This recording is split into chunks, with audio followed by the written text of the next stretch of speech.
Jai Janindra, and welcome everybody to our third in a series of webinars that we've been running. I'd like to welcome you on behalf of myself, Vinay Shah, and Paresh Shah. We've been both running these webinars together jointly for the last 2 sessions and a few more to come. The aim and purpose of today's webinar is to cover what is an ISA. So the various topics that we're going to cover will be around the different types of ISAs, what are the benefits of ISAs, cash versus stocks and shares ISAs and alternatives. And the series of webinars that we've been doing are really just around education and putting things in simple terms, as financial products and financial advice can be quite complicated. And it's just our service to the community to inform people of different options that they have when it comes to investments. Next slide, please.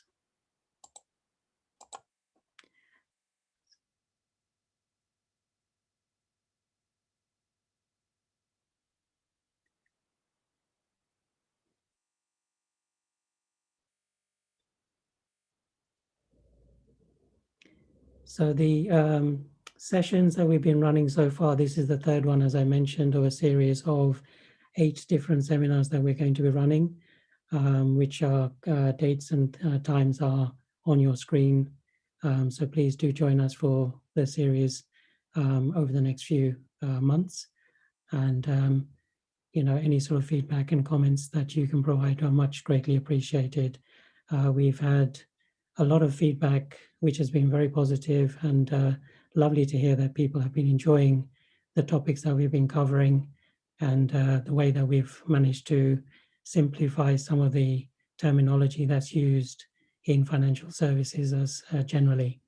So thank you for all your positive comments, and thank you for taking the time to be with us on these webinars. Next slide, please.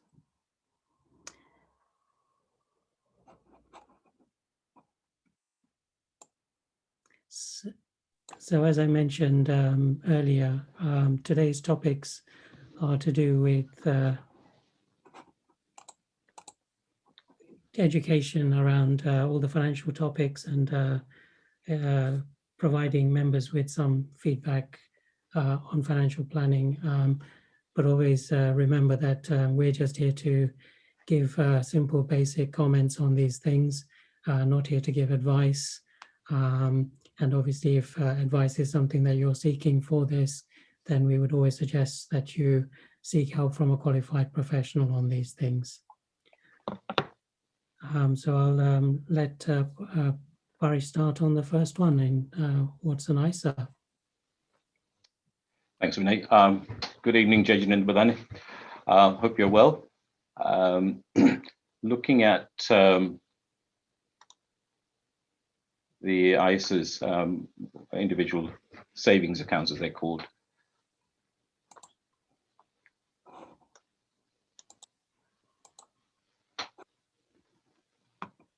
Something not going right there, but it's okay. We'll work through them. The individual ISAs were introduced in 1999. The predecessor was personal equity plans. If you've got remember them, PEPs, they were introduced in 1986 by the Chancellor at that point, Nigel Lawson, and after that, the Labour Chancellor, I think it was Gordon Brown, if I'm not mistaken. ISAs were effectively one of the most tax-efficient ways of saving. There's no capital gains or income tax. Once you put money into the ISAs, you can you don't have to put that on your tax returns. It doesn't have to be included anywhere. And also your income and gains are free of tax. The amount of money that goes into ISAs has increased year on year. Just to give you an idea of figures published by HMRC, there's roughly around £600 billion as of 2019 in ISAs. stocks and shares ISAs, and cash ISAs. Stocks and shares ISAs slightly more. And as you can see, a lot of people who've started investing in PEPs, and then those who are converted into ISAs have accumulated over £1 million in their individual pots. So it's obviously very popular and a good mechanism for saving money for your future, as well as parking some money for emergency cash as well. Next slide, please. So there are 5 types of ISAs. Cash ISAs, as it says, it is money in a bank account or a financial institution held in cash. Stocks and shares ISAs, again, ISA, but it encompasses stocks and shares or funds which are invested in ISA. Innovative finance ISAs. This was introduced, I think, in 2017.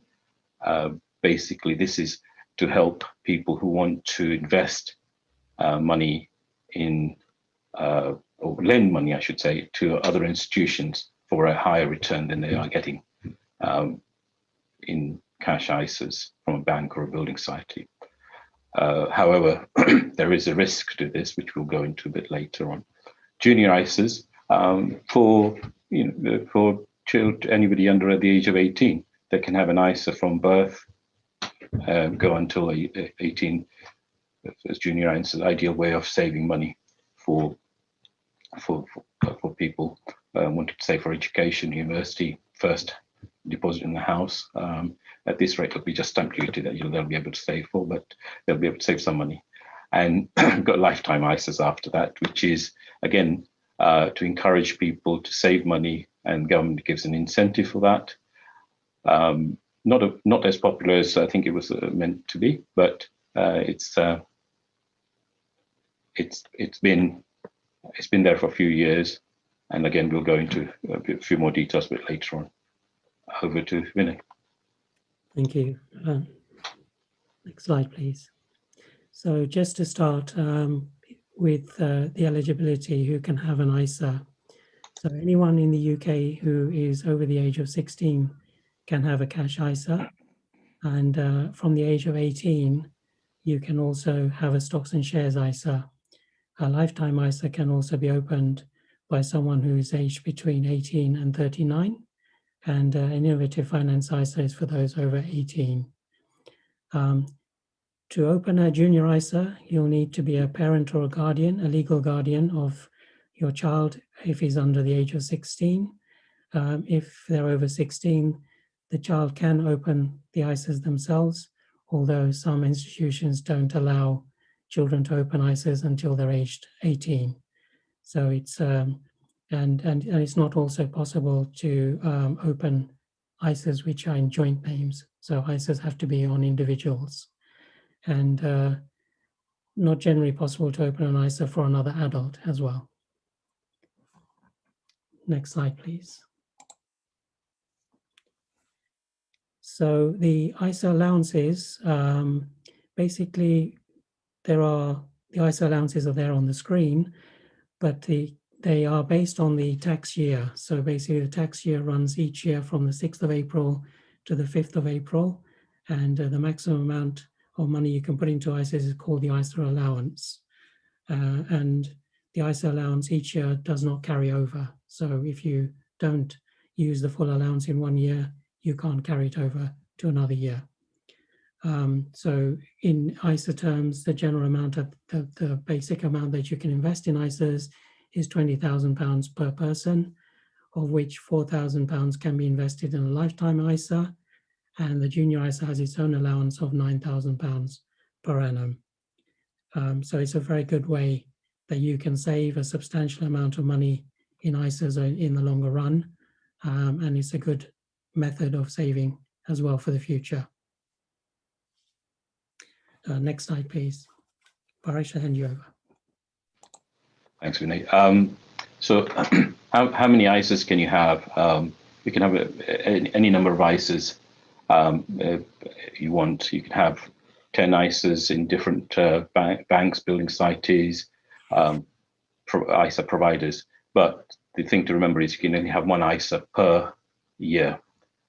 So if you've invested in an ISA with, say, I don't know, say Halifax, you can only have that ISA with Halifax for that year. But next year you could change it to another provider as you wish.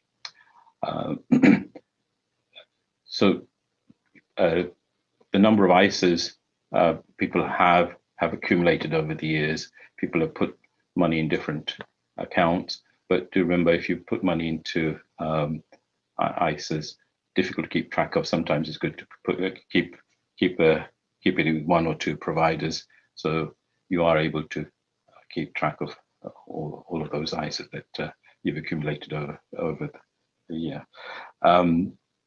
Also, make sure that you doesn't go over your annual allowance. £20,000 is allowed, but however you do it, but make sure you don't invest more than £20,000. There are tendencies sometimes people who've set up regular monthly contribution into an ISA, they forget how much they've put in with one provider, and sometimes it's duplicated. And Inland Revenue or HMRC will find out, and they will cancel one of the ISAs, usually the one that's been opened later. So be aware of that. It doesn't happen very often, but it can do. Just be aware of that. So for instance, just an example, you can have a cash ISA, lifetime ISA, stocks and shares ISA. So if you put £6,000 into a cash ISA, 4,000 into a lifetime ISA, which is the maximum you can put into a lifetime ISA, this means you'll still have £10,000 of your £20,000 allowance you can put into an ISA, into a stocks and shares ISA. So you can have a combination of all three ISA. There are some limitations on lifetime ISA's age range, which again we'll touch on a bit later on in the slides. So can I have, I think Vinay, you're on next. Yeah, thanks, Paresh. So just to cover cash ISAs, there are two main types of cash ISAs, variable and fixed rate ISAs. So instant access cash ISAs and regular saving cash ISAs are variable ISAs. So what I mean by that is the interest rate you get on them is variable, and it can go up and it can come down, and you are not in control of the interest rate that you get on those ISAs.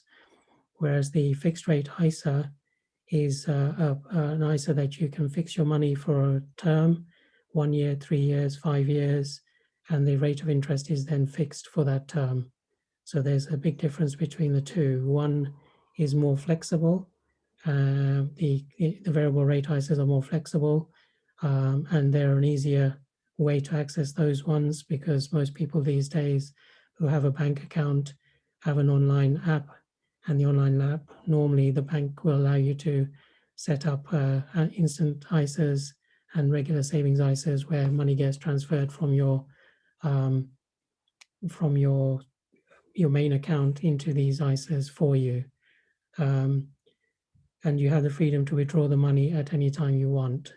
Whereas with the fixed rate ISAs, then normally if you try and take the money out early, if you've got into a 1 year fixed rate and then you want the money to be returned in 6 months, then there's normally some sort of penalty in terms of the interest that would be paid to break the fixed term early. But normally the fixed rate ISAs pay a better rate of interest than the variable rate ISAs. And you can withdraw money from cash ISAs and replace it in the same tax year as well. So for example, if you've put £10,000 into a cash ISA and you decide to withdraw £5,000, then later on you can still put up to the 15,000 that's left, because you've got 5,000 in your ISA, back again, or the 5,000 you've taken out, you can replace it again, but it's got to be done within the tax year.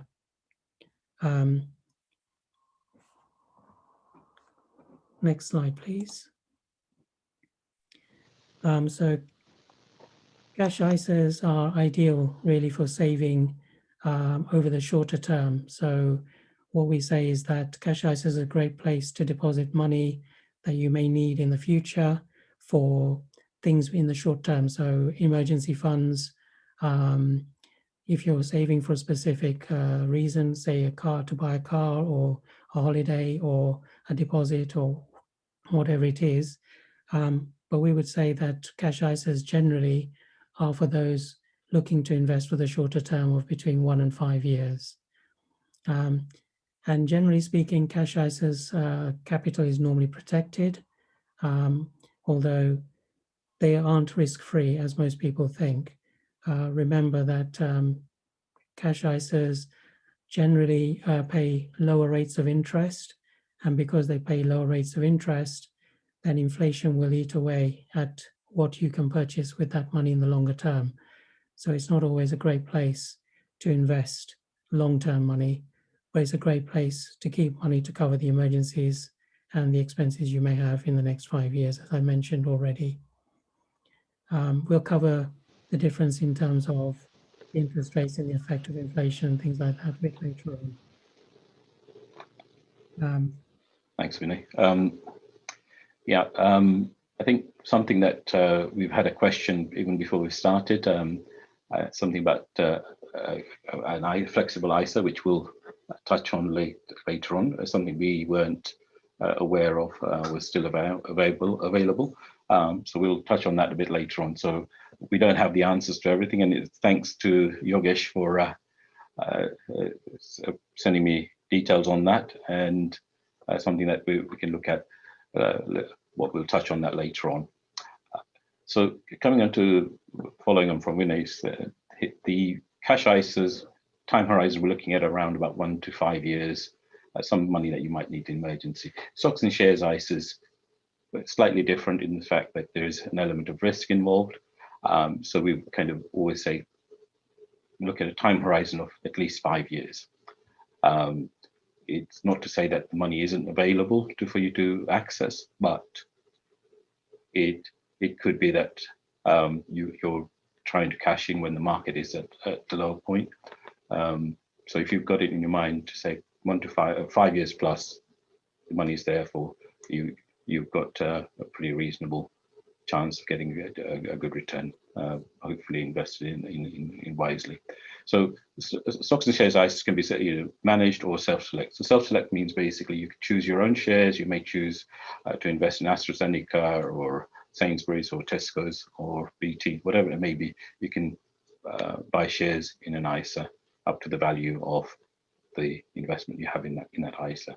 So if you've just started this year, £20,000, you can put that into an ISA and buy some shares and invest.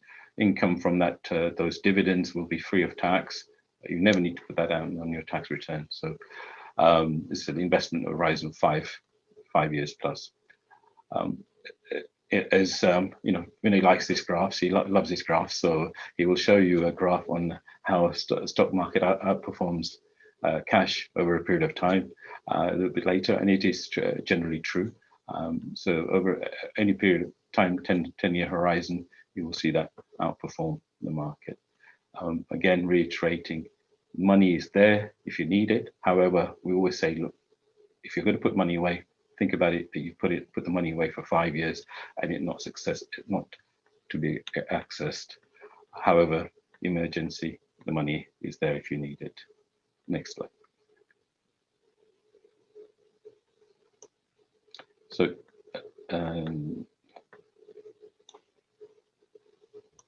the choice of investments, huge choice of investment. You can hold it in direct shares, as I mentioned, funds. A lot of companies will have investment funds, some that you may have heard of, Fidelity, Jupiter, and some of the smaller funds you can invest in. You can invest in tracker funds, investment trust, exchange traded funds, gilts, which is basically government borrowing money, and corporate bonds where companies are borrowing money and they pay yield. So you've got some shares at the higher end of the risk profile to the gilts at the lower end of the risk category. One of the things that we always say to clients who are not sure if the timing is right, is if you put money into the stock market share ISAs, you will generally get, on a regular basis, you will average out any peaks and troughs in the market, and thereby over time you will benefit. So for instance, if you were to had invested in the last year, you would have seen lots of turbulence in the market due to COVID, the impact of COVID. And if you're putting in money regularly, all those peaks and troughs would have been averaged out. So that's again a good benefit for investing regularly, monthly contributions, and getting a good return, and also good discipline for people. With stocks and shares ISAs, returns are not guaranteed. Values will fluctuate. They will go up and down, but again, with sight, a long-term view, you should benefit from that. Over to you, Vinay.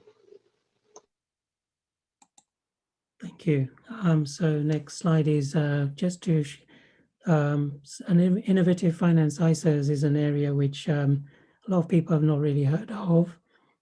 And as Paresh said, it was introduced quite recently. And what it actually allows you to do is basically invest into peer-to-peer lending and investments. It lets you use your yearly ISA allowance to lend funds directly to other investors via the peer-to-peer lending market. But like all other ISAs, your money is free from UK income tax and capital gains tax. While interest rates tend to be more generous on innovative finance ISAs, as with any form of investment, your capital is at risk, and you could lose money. And because it's a higher risk investment, you have to be aware that the risks are also that much higher for losing your capital as well. And not something a lot of people have heard of, but certainly another option when it comes to ISAs, but probably more for the more complicated investor or the one who understands a bit more experience, I suppose, in the market when it comes to investments.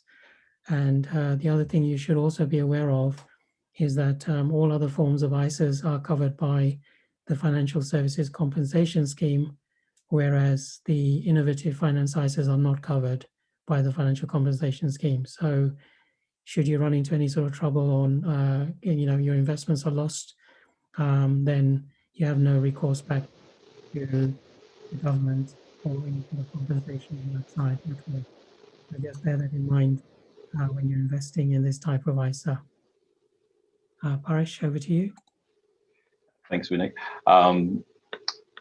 Junior ISAs, you could be, again, in cash or in stocks and shares. As I said, the HMRC figures show that about £2.2 billion in cash and £2.2 billion in stocks and shares. So it is quite evenly split in there. So you can put in cash or stocks and shares. Usually with the time involved, if you're starting somebody on age 0, you're not going to be able to take the money out until they're 18. So it would be, that's a pretty long time horizon for your money to be sitting in cash. So it should consider a little bit of stocks and shares as well. Any parent or guardian can open the ISA for children under 18. And people can put in, your friends can put in money, parents, grandparents, they can all put in money, obviously the limit of £9,000 a year. So if children receive presents, birthday presents in form of money, they can go towards that, put them in there. Once they turn 18, the children turn 18, junior ISA becomes a regular ISA, and the money is therefore owned by the child. So whether you are brave enough to trust your child with having a lot of money or not, but hopefully most of the children are responsible, and that money would hopefully pay for their student accommodation or university fees, or contribution towards their university fees. So it could be a really good vehicle for saving money for children. And £9,000 a year is quite a good limit to put in for children. And grandparents, parents, as you said, can put money in. Thank you. Next slide.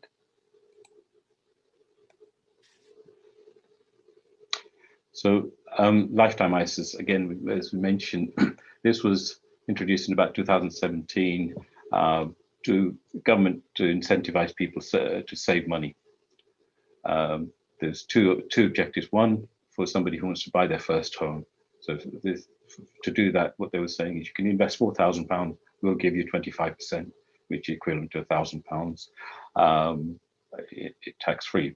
So if you save up £4,000 a year, and it could be added towards deposit towards your first house. However, if you don't use it, then you can take the money out at 50. The criteria is you've got to be 18 and under 39 to start the contribution. You can, if you're 39 or below, you can continue putting money until you're 50 into that. The maximum limit is £4,000. So this can be used for, as I said, house purchase or potential retirement at a later date. Strict, as I said, strict rules. You can only borrow, use the money for either purchase or retirement. However, there are rules about withdrawal and penalties will apply. So you won't get the £1,000 if you do try and withdraw earlier. And there are not many providers in the market who are doing this, but and the statistics are pretty. Just looking at the stats here, there aren't that many much invested in this, and people have found it as not as popular, but still a good vehicle. When government's giving you 25% towards your money, it's you have to think about taking that money. Over to you, Vinay. Thanks, Paresh. So just a couple of anecdotes before I start with my graphs. As Paresh said earlier, I love my graphs. So junior ISAs, my youngest client was 2 weeks old when he took out his first ISA.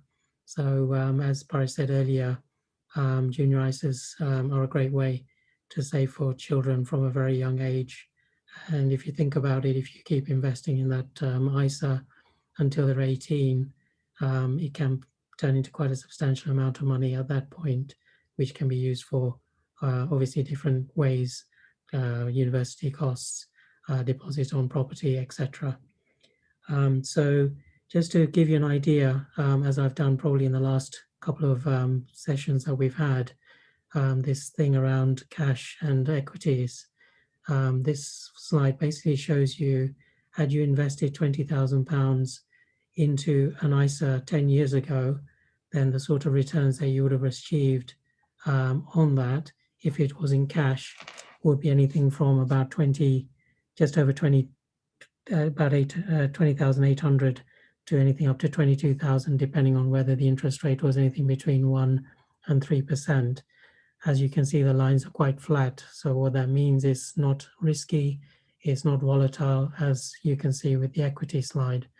But if you see the return on the equity slide, this is the world index, FTSE World Index against the cash ISAs over a 10-year period. And the world index obviously includes all markets, and £20,000 over the last 10 years, including the market drop that we had last year due to the pandemic, which obviously it shows clearly the market has recovered very strongly in the last 8-9 months, would have given you well over £60,000 as a return.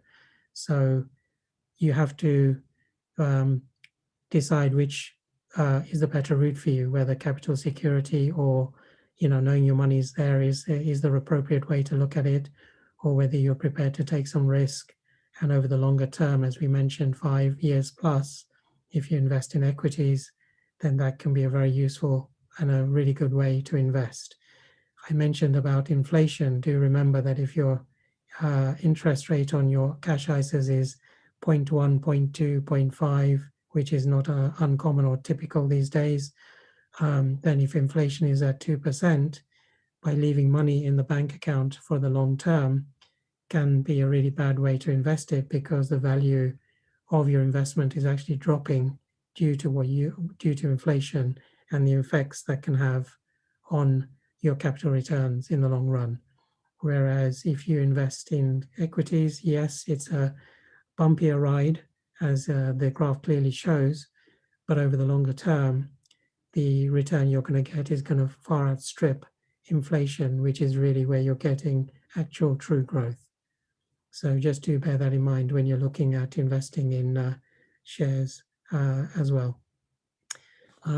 So one thing also before we move on to the next slide is that I know Paresh mentioned earlier on that there's a huge amount of investments in cash ISAs and stocks and shares ISAs. But there are people who have been investing religiously the full amounts since PEP started, since ISAs started.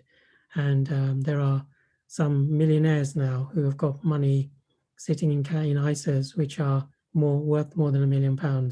So the longer term investors have definitely done well out of investing this way.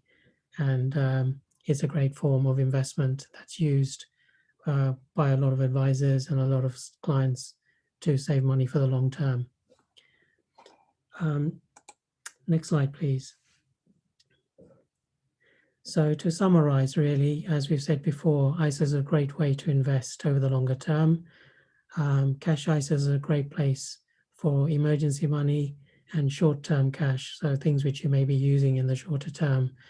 We tend to think of shorter term as 1 to 5 years, as mentioned before, and longer term 5+ years, anything up to 10, 20 years. So just be mindful of which camp you sit in, and because ISAs are flexible, you can sit in both camps where you can have some money investing cash ISAs for the short term and longer term money invested in stocks and shares ISAs.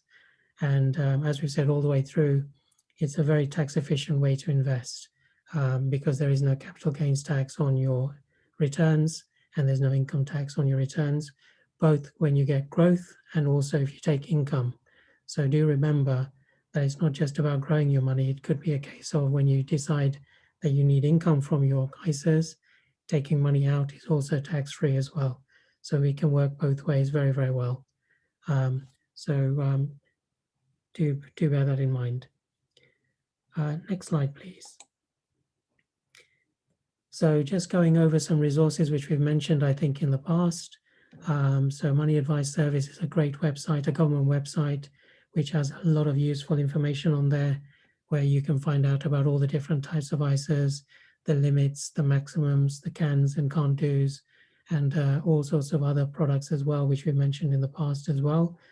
There's also a website called choices.sjp.co.uk, which covers various other parts of financial advice and financial topics, which is very useful and has a lot of good information on there as well.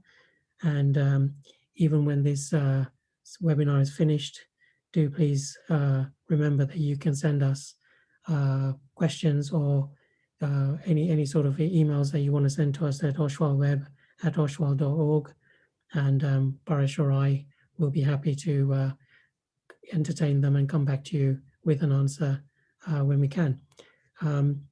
So Paresh, unless you've got anything else, I think that wraps up. Yeah, Vinay, what I was going to say was that I think maybe we should talk about a little bit about pensions and ISA, using the two together.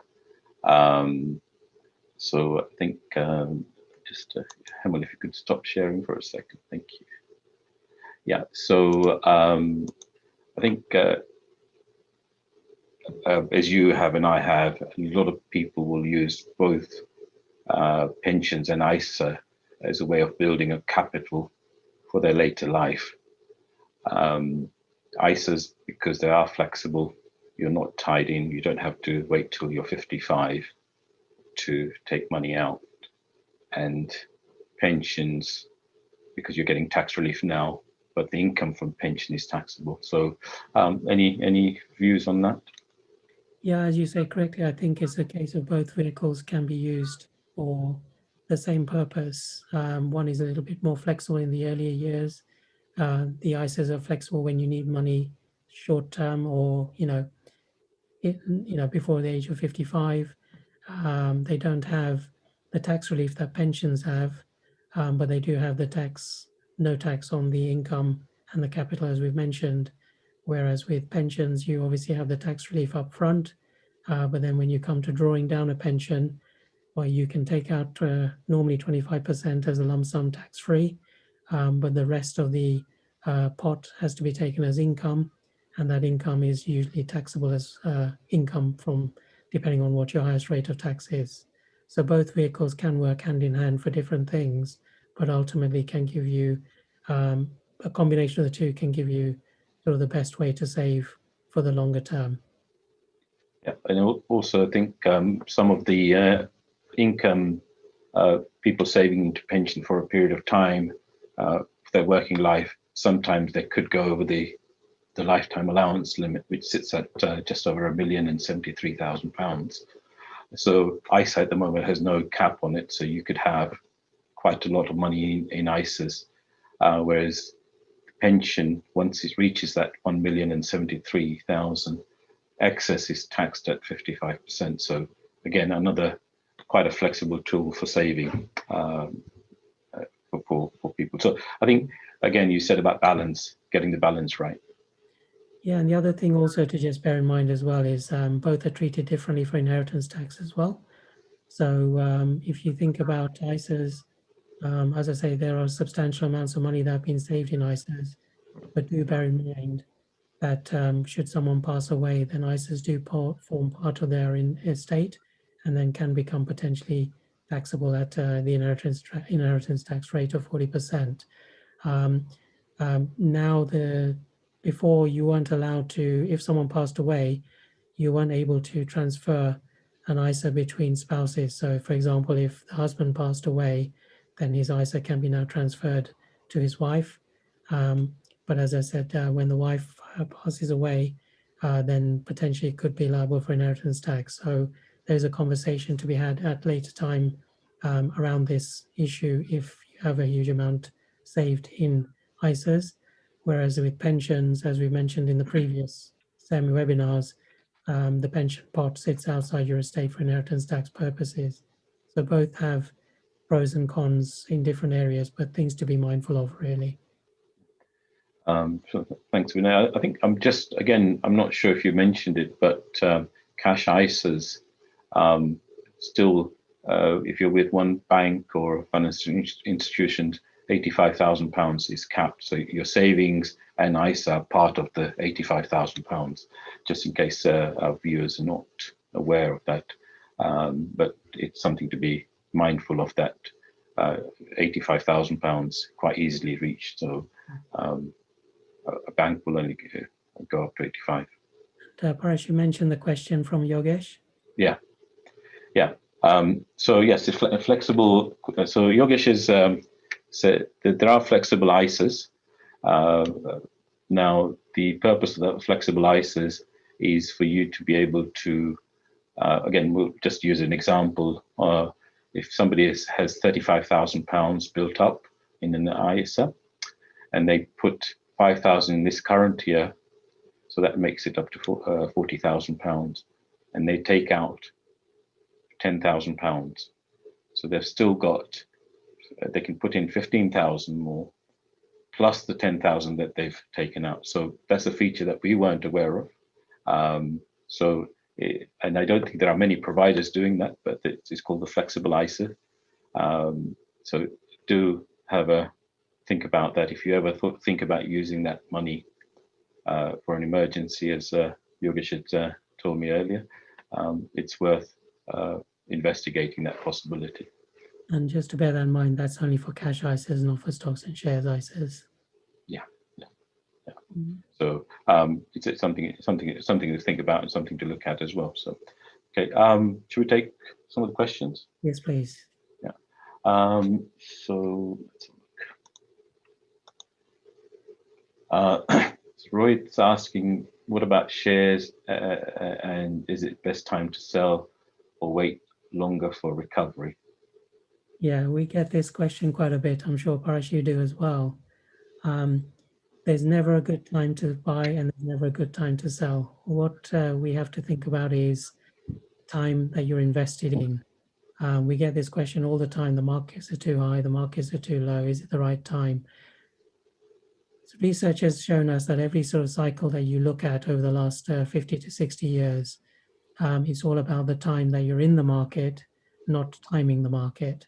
So what I mean by that is in every 10-year or 5-year cycle, there are possibly 20 to 30 good days in that cycle. If you time the market, then you're very likely to miss some of those best days, which can be a big difference between what you will have as a return over that period of time because of not being in the market at the right time. So I mean, obviously it is good to sell shares when the markets are high, but what is high? Nobody knows. Nobody's a crystal ball gazer. Nobody really knows whether the markets will carry on going up from here. We have estimates and we have guesses, but nobody really knows. So just be mindful. It's all about the long term, really, rather than being timing markets. Okay, so next question is, can on stocks and shares ISAs, are you able to buy and sell to maximize the income and keep the income invested in stocks and shares? I think Shobna, I think if I correct me if I'm wrong on this, I think what you're asking is, once you've got money in your stocks and shares ISA, can you buy and sell investments and keep the income invested? Yes, so the answer to that question is yes. So if you bought a share for, one share with £20,000, and then tomorrow it's worth 25,000, and you sold it, yes, all the gains and everything within that is tax-free, and you keep all of that. And tomorrow you could take it all out without any tax liabilities. So hopefully that answers that question. And there's a question from Jayshree Lakhani. Can I put money in ISAs for grandchildren? I'm 74 years old. Yes. So yeah, absolutely. Yeah, that's the whole point about not in ISAs. Is junior ISAs is what you need to put in. So you can put in as much as you like, up to obviously a limit of £9,000. Parents, or you can be the registered holder of that registered contact with the ISA if there's not one already set up. But ideally, parents should be the registered contact on that. Suraj is asking, I have a child trust fund for my child who is 17. Is it better to have it in a junior ISA? Yes, a child trust fund is basically the predecessor where the government at one time were giving a voucher of £250 for children born within certain years. And you've been able to add on to that as you've gone along, as well as you've been able to invest more money into the same child trust fund. Both are now really treated equally. So the fact that the child trust fund is there, it will automatically become the child's at 18 anyway. So, and the junior ISA will also become a normal ISA at 18. So it doesn't matter which vehicle you're in, both will turn into a normal ISA at age 18. Ketan is asking, if you're likely to stay below your allowance for interest over a year, is it better to put savings into a standard savings account as opposed to a cash ISA, as savings rates accounts have been low?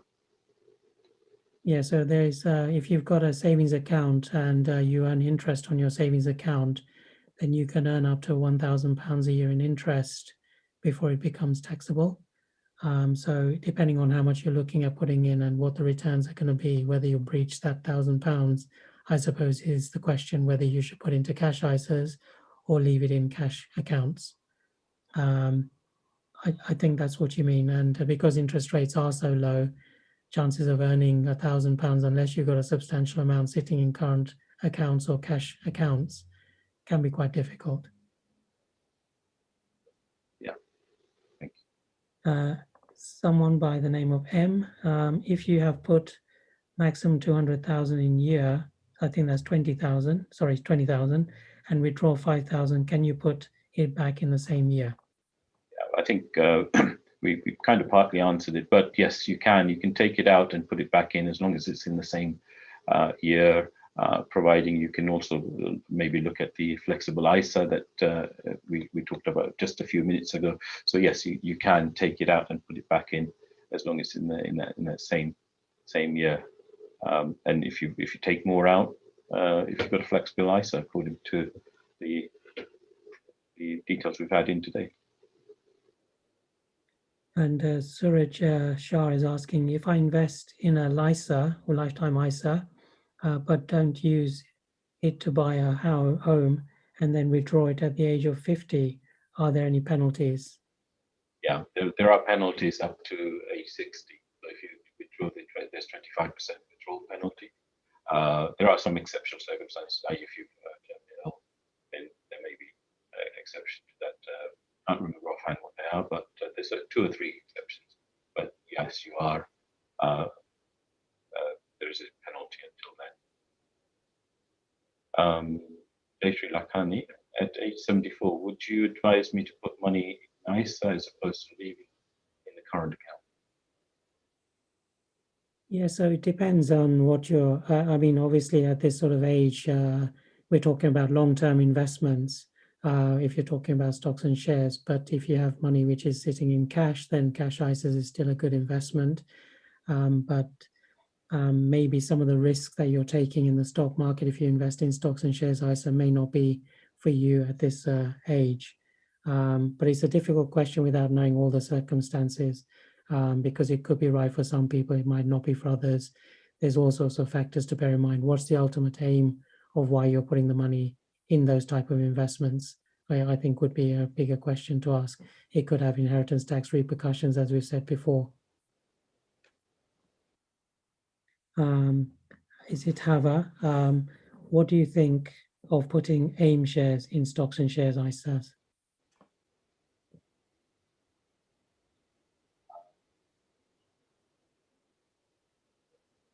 So again, I think this is down to the type of risk you're willing to take.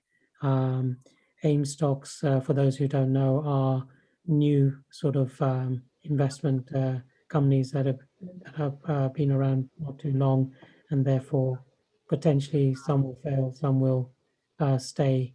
It's alternative investment markets, that's what it's known as.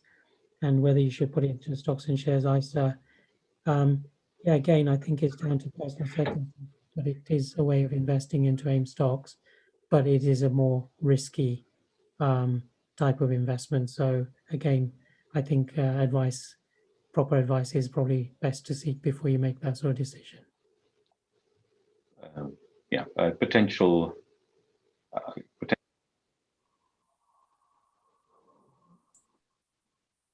Paresh, why you keep getting cut off?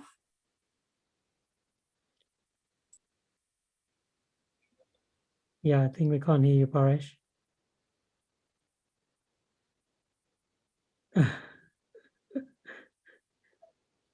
Someone's cut him off before he says something he's not supposed to. I think Vinay might just take it over. Yeah, sure. So Anjana Shah has asked, would you be able to put light on differences between shares, funds, and trusts still invested in ISAs?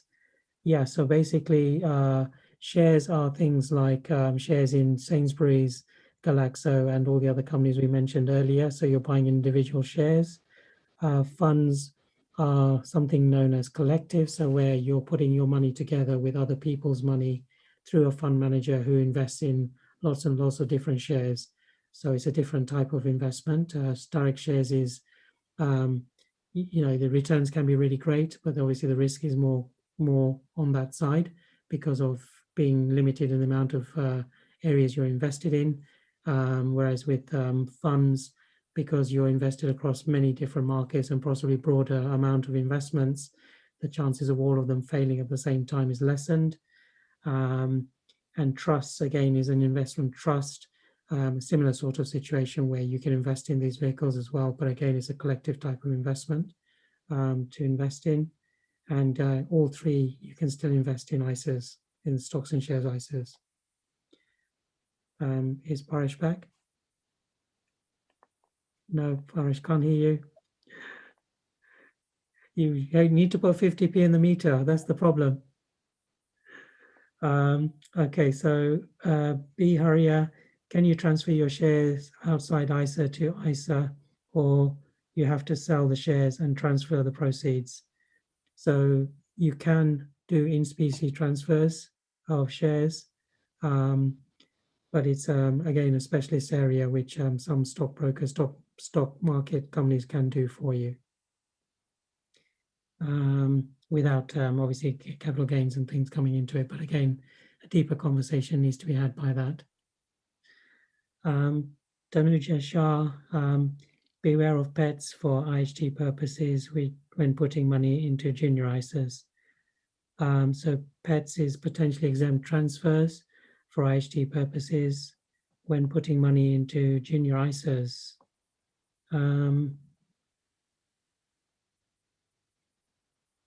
So you're talking about gifting money. Yes, correct. So there is basically something to be aware of, which is a great point, Tanuja, that you're making. So if a grandparent puts money into an ISA, junior ISA for a child, then it's potentially an exempt transfer, which means that you have the 7-year window in which there potentially could be an inheritance tax liability to that. So great point. Thank you very much for reminding me for that, Tanuja. I think that's all the questions. Unfortunately, we've lost Paresh for this. Paresh Bhai has taken the Mon Rat, the silent vow, unfortunately. Sorry. We wish to apologize for that. I think he's having some technical difficulty, which is beyond his control. So Vinay Bhai is taken over, and which is brilliant. I just wanted to say, Paresh Bhai, there's a message for you saying that have you pressed the mic mute button by mistake? No, okay. Oh, Emma's gone now as well. Emma's gone as well. You put yourself on mute. There you go. Right. Okay. I think with that, Vinay Bhai, is there anything else? Would you like to just talk about the next few sessions? Oh, Shall I yes. bring that up? If you could go on to the next slide, please. Okay, let me bring that up.